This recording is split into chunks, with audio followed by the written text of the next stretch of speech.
परमेश्वर का अभिषेक, उसकी अनॉइंटिंग जब आप पर आती है, जब उसकी उपस्थिति आती है, जब वो ड्यूनामिस आपके ऊपर आती है, तो आपके वस्त्रों के टच करने से भी चमत्कार होने लगेंगे। मैंने इस उदाहरण अपनी लाइफ में इस चीज को देखा है। मैंने कई बार लोगों के रुमालों में प्रार्थना करके दिया और उनके यहाँ चंगाई हुई, चिन्ह चमत्कार हुए। इसके आगे लिखा है कि परमेश्वर की महिमा प्रकट हुई। आपको मालूम, परमेश्वर की महिमा से हम लोग रहित हो गए थे ना। फर्स्ट एडम ने ईडन गार्डन में इस ग्लोरी को खो दिया था, लेकिन प्रभु यीशु ने आकर इस रिस्टोर किया। यहाँ यीशु मसीह जब प्रार्थना कर रहा था तो बाइबल कहती है मूसा और एलिया दोनों आए, महिमा में आए, they came in the glory। और जब वो महिमा के अंदर आए, उन्होंने आकर उससे बातें की। मैं आपको बताऊं, जब आप प्रभु के चरणों में बैठते हैं, प्रार्थना करते हैं, बातें करते हैं, तो परमेश्वर आपसे बातें करता है। फ्यूचर प्लान डिस्कशन स्टार्ट होते हैं, भविष्य की बातें शुरू होती हैं। इन्होंने आकर जीसस को हिम्मत बढ़ाई और क्या यरूशलेम में होना है उसके बारे में चर्चा की। उन्होंने बताया तुम्हारा डिपार्चर टाइम आ गया है, now you have to go to the Jerusalem, और वहां पर टोटल डेथ और बरियल और रेजरेक्शन कैसे होना है, ये सारी बातें वहां पर उनसे डिस्कस की गई।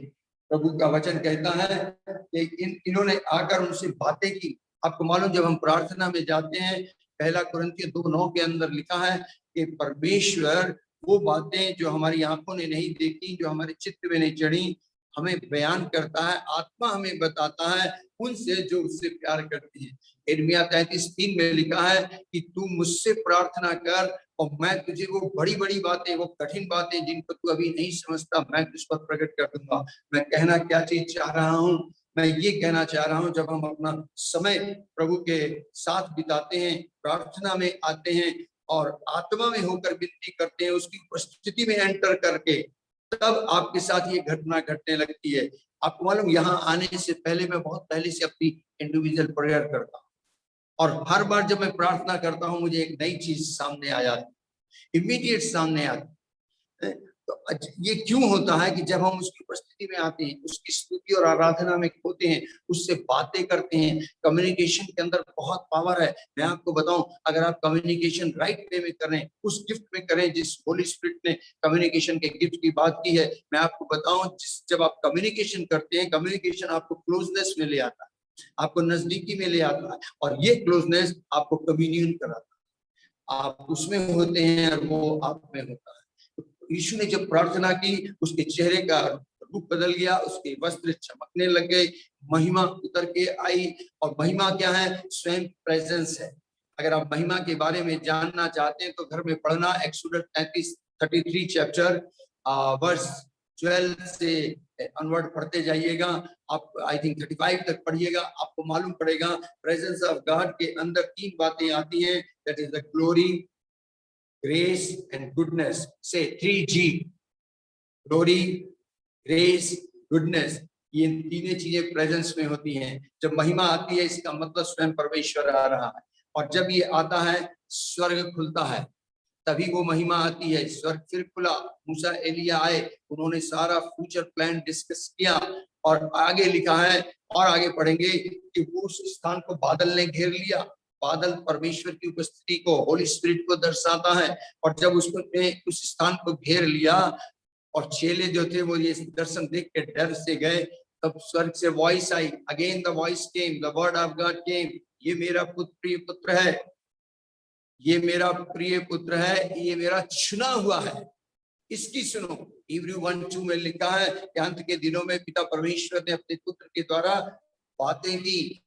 तो आप और मैं जब प्रार्थना में समय बिताते हैं, भोर को पहला समय प्रभु को खोजने में लगाते हैं, तो हमारे पास ये प्रकाशन आते हैं, वॉइस हमें रिसीव होती है, वर्ड ऑफ गॉड आता है। और ये वर्ड ऑफ गॉड जब आप बोलते हैं मैनिफेस्ट होता है, तो लोगों के हृदय छिपते हैं, लोग प्रभु को पाने लगते हैं, उसकी हजूरी चाहते हैं, उसके और नजदीक आने लगते हैं, उसके साथ उनका गहन रिश्ता जुड़ने लगता है। और ये काम वो व्यक्ति करता है जिसके जीवन प्रार्थना का जीवन होता है। जब मैं प्रार्थना का जीवन कहता हूं तो इसका मतलब ये है कि जो प्रभु की उपस्थिति में बैठना पसंद करते हैं, जो प्रभु की उपस्थिति में केवल बैठे, बात आप मांगे कुछ नहीं, कहें कुछ नहीं, प्रभु खुद आपसे बोलेगा। ये टाइम होता है, हमारी कोशिश होती है कि हम उसके चरणों में आ जाएं, बाकी आप छोड़ दीजिए, वो आपको बोलेगा, उसकी वॉइस आएगी, उसका रेवलेशन आएगा, क्या करना है वो आपके चित्त में डाल देगा। इतना ही नहीं, अगर आप मुझे इजाजत दें तो मैं इसके आगे की बात बताऊं।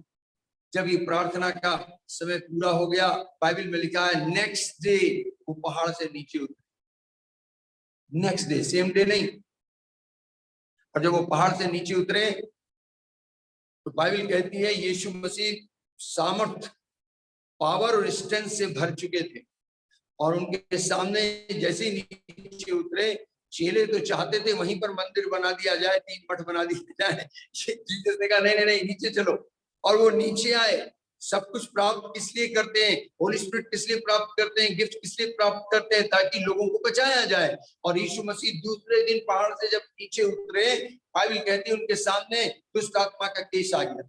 और दुष्ट आत्मा से ग्रसित व्यक्ति का पापा जो था वो चेलों के पास लेकर आया। बाइबल में लिखा है चेले उसे निकाल नहीं पाए। क्यों नहीं निकाल पाए? अगर जानना है तो मुझे दोबारा फोन करना, व्हाट्सएप करना, मैं बताऊंगा, आज नहीं बता रहा हूँ। चेले निकाल नहीं पाए, लेकिन यीशु जब सामने आए, इमीडिएट उन्होंने कमांड किया और वो व्यक्ति दुष्ट आत्मा से जो ग्रसित था आजाद हो गया।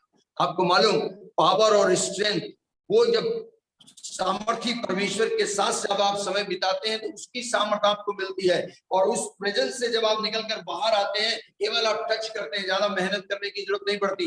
दुष्ट आत्मा निकलती है, चंगाइयां होती हैं, चिन्ह और चमत्कार होते हैं। यीशु मसीह की जो मिनिस्ट्री थी वो प्रार्थना में जन्म ली। एक्ट चैप्टर 9, जहां पर साउल की मुलाकात यीशु मसीह से होती है, 10 से 15 पद तक पढ़ जाइएगा।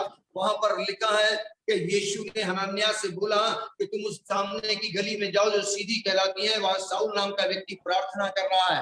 हनन्याह ने कहा कि प्रभु वो तो तेरे लोगों को मारता है, पकड़वाता है, विरोध करता है, तू कहां मुझे भेज रहा है? यीशु ने कहा नहीं, मैंने उस व्यक्ति को चुन लिया है, राजाओं के सामने, अन्य जातियों के सामने, अधिपतियों के सामने मेरे नाम को प्रकट करेगा। और हनन्याह को जाना पड़ा। मैं कहना क्यों चाह रहा हूं इस आयत से कि शाऊल की जो मिनिस्ट्री थी वो प्रार्थना में जन्म ली। जब यीशु से उसका एनकाउंटर हुआ, जब यीशु की आवाज को उसने सुना, उसकी प्रेजेंस को देखा, वो इमीडिएट प्रार्थना में बैठ गया। और कोई चारा नहीं था, क्योंकि आंखें से देख नहीं सकता था। प्रार्थना के जीवन में उसके मिनिस्ट्री बॉर्न हुई। तो मिनिस्ट्री प्रार्थना के द्वारा जन्म लेती है, वो स्थिर रहती, स्टेबल रहती। तो प्रार्थना, जब यीशु मसीह प्रार्थना में गए, पावर और स्ट्रेंथ ने मिली। नेक्स्ट डे जब नीचे उतरे, उन्होंने मिनिस्ट्री प्रारंभ कर दी। हालेलुया। प्रभु आपको आशीष दे और बरकत दे। हम अपना जीवन भी प्रार्थना के साथ बिताएं। आइए हम प्रार्थना करें। राबालीना हत परे दिले है तरी दलहा लबा और बोलना वेरी शॉर्ट टाइम। सब आत्मा में प्रार्थना करें, प्रार्थना करें।